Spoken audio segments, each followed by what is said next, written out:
আমরা রূপপুর গ্রিন সিটির ফ্যালকন রেস্টুরেন্টে এসে একটু স্ন্যাক্স আইটেম খাচ্ছি।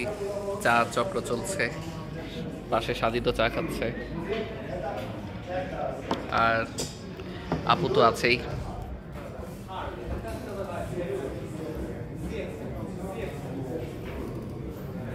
হ্যালো সবাইকে, আশা করি সবাই ভালো আছেন।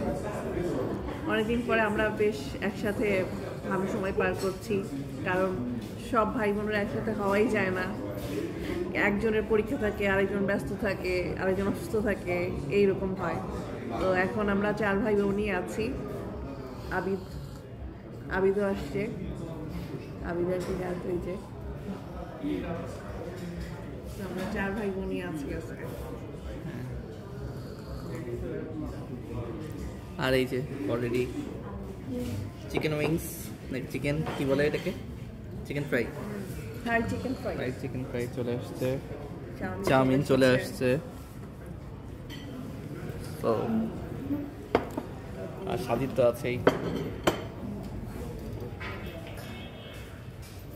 আর আমি তো আছি।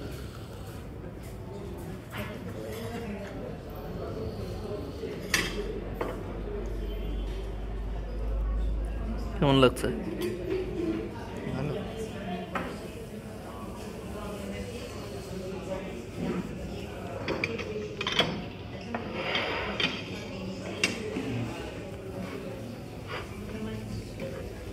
এদিকে ফুড আইটেমে আর একটা জিনিস চলে এসেছে, সেটা হচ্ছে নাচোস। দেখুন কত দেখতে ইয়াম্মি, খুবই ভালো। আমরা প্লেটে প্লেটে বেড়ে নিয়েছি। এটাকে ফর্ক বলে। কি বলে? ফর্ক। ঠিক আছে, দেখা যাচ্ছে ওখানে রাশিয়ানরা তাদের কোয়ালিটি টাইম স্পেন্ড করছে। যেহেতু আপনারা সবাই জানেন যে রূপপুর গ্রিন সিটিতে রাশিয়ানরা থাকে, বাংলাদেশে একমাত্র। সো এখানেও দেখা যাচ্ছে। ঢাকার মতো সব কিন্তু পিঙ্ক। হ্যাঁ, ঢাকা এখন পিঙ্ক বাস চলছে না, হ্যাঁ। এখানেও সব পিঙ্ক। রাইট।